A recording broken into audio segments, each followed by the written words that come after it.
Hello students, welcome to our YouTube channel maths magic by Umesh sir. जैसा कि आप सभी को पता है, इस यूट्यूब चैनल पे हम सिंगेज बुक शुरू की है और उस सिंगेज बुक की सीरीज में जो हमारी फर्स्ट बुक है वेक्टर एंड 3D, उसका हम चैप्टर फर्स्ट कंप्लीट कर चुके हैं। अगर किसी स्टूडेंट ने वो चैप्टर मिस कर दिया है तो प्लीज़ आप पहले वो चैप्टर जरूर देखिए, क्योंकि वहां पर वो चैप्टर बेसिक है इस कंप्लीट बुक के लिए। आज हम एक नया चैप्टर शुरू करेंगे, chapter number 2, introduction two vectors. आज उसका फर्स्ट लेक्चर है, तो प्लीज सभी कंटिन्यू जरूर रहें। दूसरा, इस चैनल को शेयर एंड सब्सक्राइब जरूर कीजिए। Now our first concept is vector concept. जैसा कि आपने चैप्टर के नाम से देख लिया है कि यहां पर हम चैप्टर का इंट्रोडक्शन पढ़ेंगे। वेक्टर्स के बारे में इंट्रोडक्शन है यहां पे। देखिए, सबसे पहले वेक्टर होता क्या है। आपके पास कुछ क्वांटिटीज हैं जिनको आप दो पार्ट्स में डिवाइड करते हैं। First scalar quantity and second one is vector quantities. Some quantities are scalar and other are vectors. Scalar quantity उन क्वांटिटीज को कहते हैं जिनमें ओनली मैग्नीट्यूड होता है, और वेक्टर क्वांटिटी उन क्वांटिटीज को कहेंगे जिनमें मैग्नीट्यूड एंड डायरेक्शन दोनों होती हैं। अगर ये दोनों जिसमें होंगी उन क्वांटिटीज को आप कहेंगे वेक्टर क्वांटिटीज, और जिन क्वांटिटीज में ओनली मैग्नीट्यूड होगा उनको आप कहेंगे स्केलर क्वांटिटीज। जैसे अगर मैं बात करूं एरिया की, तो एरिया जो है वो हमेशा ही क्या होता है, एक स्केलर क्वांटिटी होती है। अगर आप बात करें वॉल्यूम की, तो वॉल्यूम भी एक स्केलर क्वांटिटी है। अगर आप बात कर रहे हैं लेंथ की, डिस्टेंस की, मास की, ये सब क्या है, स्केलर क्वांटिटीज। डेंसिटी हो गया, टाइम हो गया, ये सब स्केलर क्वांटिटीज हैं।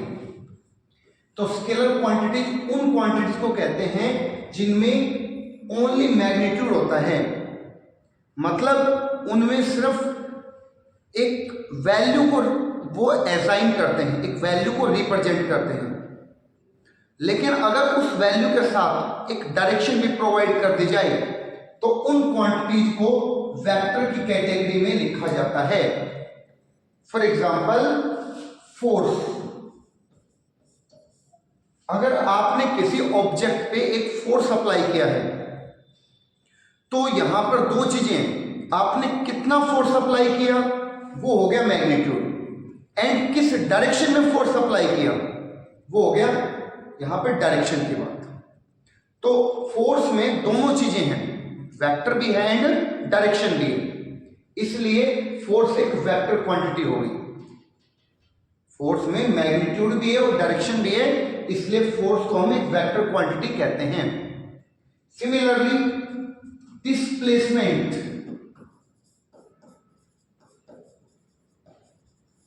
Is also a vector quantity. Distance आपके पास स्केलर क्वांटिटी था यहां पे, जबकि डिस्प्लेसमेंट एक वेक्टर क्वांटिटी है। आपने ये कहा कि मुझे पॉइंट ए से बी तक 50 किलोमीटर की डिस्टेंस हमने कवर की है। पॉइंट ए से पॉइंट बी तक हमने 50 किलोमीटर की डिस्टेंस कवर की है, और एक मैं से बोल रहा हूं कि 50 किलोमीटर डिस्टेंस या 50 kilometre.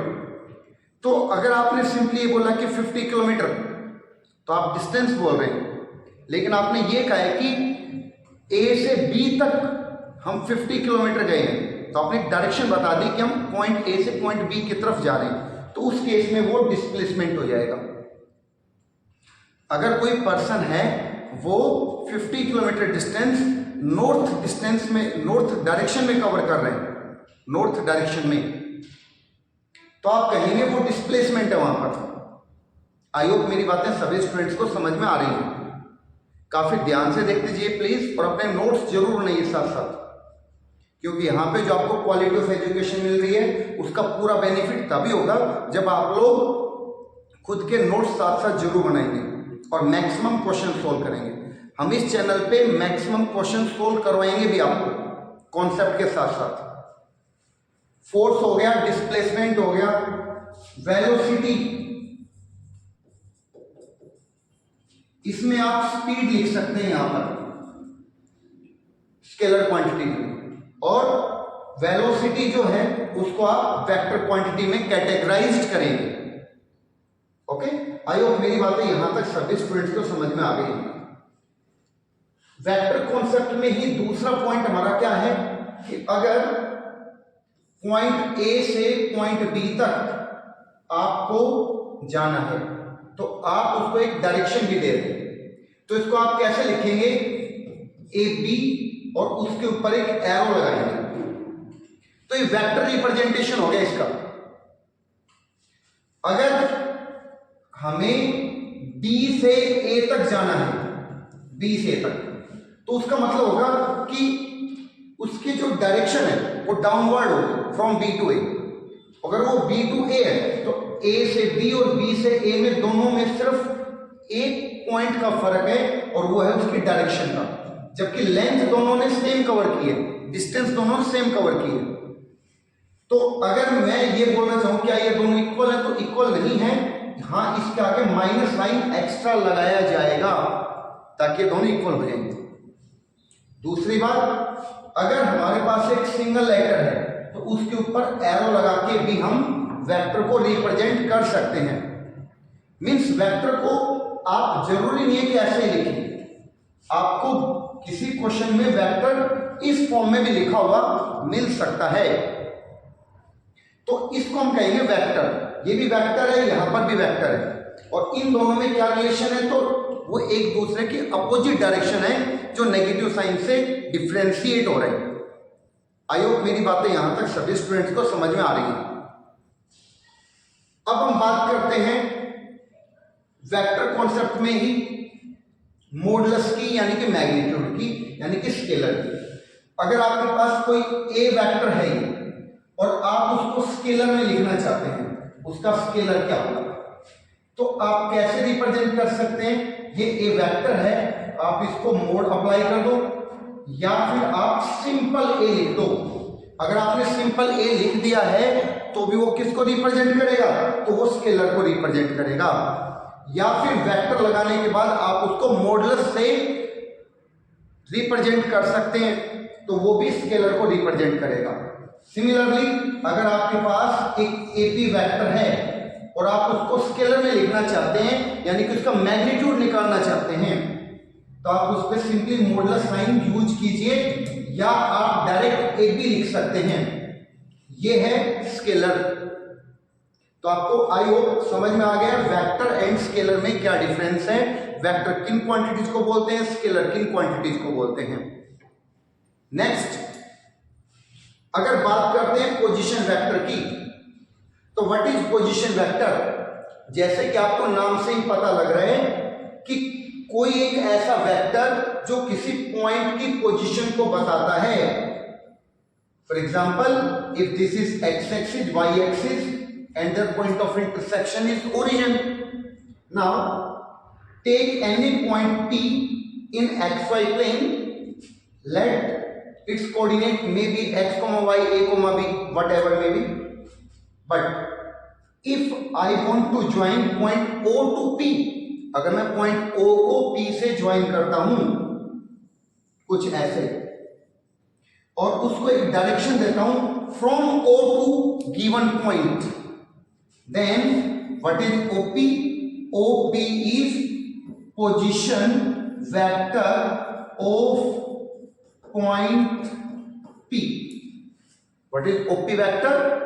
OP vector is position vector of point P. तो कभी भी अगर आपको किसी क्वेश्चन में पोजीशन वेक्टर की बात कर दे कि position vector of point P है, तो आपके दिमाग में क्या आना चाहिए कि उस पॉइंट को ओरिजिन के साथ कनेक्ट किया गया है और उसकी डायरेक्शन O से उस पॉइंट तक है। O से चलना है आपको, O से, वो उसकी डायरेक्शन होगी। आई होप मेरी बातें सभी को समझ में आ गई है। तो position vector is most important point, ठीक है, most important point. So please इस बात को ध्यान से समझिए अच्छे से कि position vector of A point means उस पॉइंट को आप ओरिजिन से कनेक्ट करेंगे। नेक्स्ट, प्लीज ध्यान से समझते रहिए। अगर किसी स्टूडेंट को कोई डाउट आता है तो आप मुझे कमेंट में लिखें, मैं आपको नेक्स्ट लेक्चर में जरूर एक्सप्लेन करूंगा वो चीजें। नेक्स्ट पॉइंट हमारा direction cosines and direction ratios.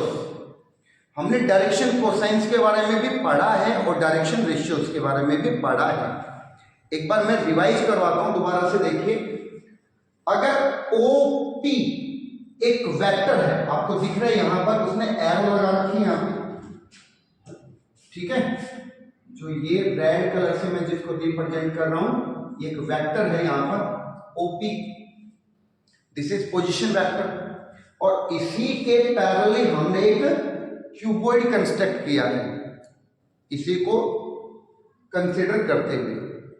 तो आपको समझ में आया कि इस वेक्टर ने अगर एक्स एक्सिस के साथ एक एंगल यहां पर क्रिएट किया है, इस एंगल का नाम है अल्फा। वाई एक्सिस के साथ, वाई एक्सिस ये है, इसके साथ जो ये एंगल है यहां से यहां तक ये बीटा है, और ये जो एंगल है ये है गामा। ये मैंने काफी डिटेल से हमारे प्रीवियस लेक्चर्स में मैंने एक्सप्लेन किया है, तो प्लीज वहां से जरूर जाके देखिए जिनको भी डाउट है। अल्फा बीटा गामा तो मैंने बताया था कि अल्फा बीटा एंड गामा जो है वो आपके डायरेक्शन एंगल्स हैं, आप डायरेक्शनल एंगल्स भी इनको बोल सकते हैं, ओके। एंड इन्हीं के साथ अगर कोस अप्लाई किया जाए, cos alpha, cos beta and cos gamma, तो इनको आप कहेंगे direction cosines of OP vector. Clear? इनको मैंने आपको बताया था कि आप कोस अल्फा को आप L से रिप्रेजेंट कर सकते हैं, M से रिप्रेजेंट करेंगे आप कोस बीटा को, और N से रिप्रेजेंट करेंगे आप कोस गामा को। ये सब बातें हम पढ़ चुके हैं ऑलरेडी। नेक्स्ट और क्या पढ़ा है हमने ये पढ़ा था कि L square plus M square plus N square is equal to 1 होता है। ये सब बातें डायरेक्शन कोसाइन की चल रही हैं अभी तक। आई होप मेरी बातें सभी को समझ में आ रही है। अब आप देखिए डायरेक्शन रेशियोज क्या होते हैं। Direction ratios are numbers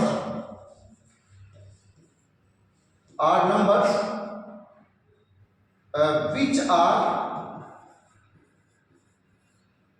multiples, which are some scalar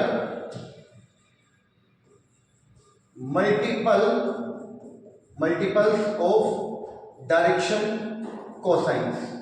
example, अगर L M N direction cosine है, तो अगर आपने किसी k नंबर से मल्टीप्लाई किया, KL, KM, KN, these are known as direction ratios, these are known as direction ratios। और simply in numbers को हम A, B एंड C से भी रिप्रेजेंट करते हैं। तो ये आपके पास डायरेक्शन रेशियो है। मतलब अगर किसी लाइन के डायरेक्शन कोसाइन है तो ये जो डेफिनेशन है जो बॉक्स में लिखी हुई ये 100% वैलिड है। फॉर एग्जांपल अगर किसी लाइन के डायरेक्शन कोसाइंस 1/√3 -1/√3 एंड 1/√3 है। क्यों है पहले तो ये समझिए, क्योंकि LMN है और इन सभी के स्क्वायर का सम 1 होता है। अब देखिए दूसरा, अब मैं अगर डायरेक्शन कोसाइन लिखना चाहूं इसी लाइन के, तो इसी लाइन के डायरेक्शन कोसाइन क्या क्या हो सकते हैं। पॉइंट नंबर फर्स्ट, आप सभी को √3 से मल्टीप्लाई कीजिए, क्योंकि k को मैंने एज्यूम कर लिया √3, कोई भी स्केलर हो सकता है वो, where k is any real number, k belongs to any real number. अगर आपने इसको √3 से मल्टीप्लाई किया तो 1 - 1 एंड 1, आपने डायरेक्शन कोसाइन को 2√3 से मल्टीप्लाई किया तो डायरेक्शन रेशियोज 2 - 2 एंड 2 भी हो सकते हैं, एंड सो ऑन। आप किसी भी नंबर से मल्टीप्लाई कर सकते हो। तो किसी लाइन के लिए या किसी वेक्टर के लिए जो डायरेक्शन कोसाइन है वो हमेशा क्या रहेंगे, यूनिक। जबकि डायरेक्शन कोसाइन क्या हो सकते हैं, infinite many, infinitely many direction ratios exist for a single vector or for a single line, but direction cosines are only unique. I hope मेरी बातें यहां तक समझ में आ गई। नेक्स्ट बात करते हैं किसी पॉइंट के कोऑर्डिनेट को हम in terms of direction cosine कैसे लिख सकते हैं। देखिए मैंने आपको यह समझाया था, आप यहां से देखिए बात ध्यान से। अगर मैं y एक्सिस की बात करता हूं, y एक्सिस की, तो ये जो आपके पास डिस्टेंस है यहां से यहां तक, ये आपके पास y है, और यहां से अगर आपने P को B से ज्वाइन किया हुआ है, P को B से, तो यहां पर ये 90 डिग्री का एंगल है, और ये एक वेक्टर हो गया हमारे पास OP वेक्टर। तो मैं in right angle triangle OBP में अगर OB को लिखना चाहूं, OB/OP, तो आपके पास ये क्या होना चाहिए। देखिए ये जो एंगल है ये आपके पास बीटा हो गया यहां से, विच इज एक्यूट एंगल। तो आप कहेंगे y जो है वो तो यानी कि OB है वो आपके पास बेस की जैसा काम कर रहा है, एंड OP हाइपोटेनस जैसा काम कर रहा है। तो आप इसको कोस की टर्म में लिख सकते हैं, cos of beta. So OB तो आपके पास y है, एंड OP यहां से देखिए OP वेक्टर है, OP वेक्टर उसको हमने R वेक्टर कंसीडर किया है। तो OP क्या होगा, OP मींस OP वेक्टर का mode, and this is simply R। तो आप इसको यहां पे R भी लिख सकते हैं। अभी मैंने ये चीज एक्सप्लेन की है, फिर भी किसी स्टूडेंट को डाउट होता है तो प्लीज चैनल को सब्सक्राइब कीजिए, प्लस साथ ही आप क्या करेंगे, इस वीडियो को बैक करके आप देख सकते हैं। आप इस टेक्नोलॉजी का बेनिफिट उठा सकते हैं कि अगर आपको कोई पॉइंट नहीं आ रहा तो आप वीडियो को बैक करके दोबारा से देख सकते हैं। कोस बीटा को आप m से रिप्रेजेंट करते हैं तो y = m × r। सिमिलरली अगर आप x निकालना चाहोगे तो LR आएगा, एंड z आएगा यहां से n × r। So point P का कोऑर्डिनेट x y z है, उसको आप ऐसे भी लिख सकते हैं LR, MR, NR। ये किसी पॉइंट का कोऑर्डिनेट है in the form of direction cosines, with the help of direction cosines. शायद मेरी बातें सभी को समझ में आ रही होंगी यहां तक। ये जो यहां पर हम लेक्चर्स आपको पढ़ा रहे हैं, ये सारे lectures for class 11th plus class 12th plus जो ड्रॉप ईयर के जो स्टूडेंट्स हैं उनके लिए, सभी के लिए वैलिड हैं। कोई भी स्टूडेंट इसका बेनिफिट यहां पे ले सकता है। इसमें हम जेईई मेन प्लस एडवांस तक के हर टाइप के क्वेश्चंस, हर टाइप के कॉन्सेप्ट यहां पे पढ़ेंगे। ओके, सो प्लीज चैनल को शेयर एंड सब्सक्राइब जरूर कीजिए and thank you for watching the lecture. Thank you very much.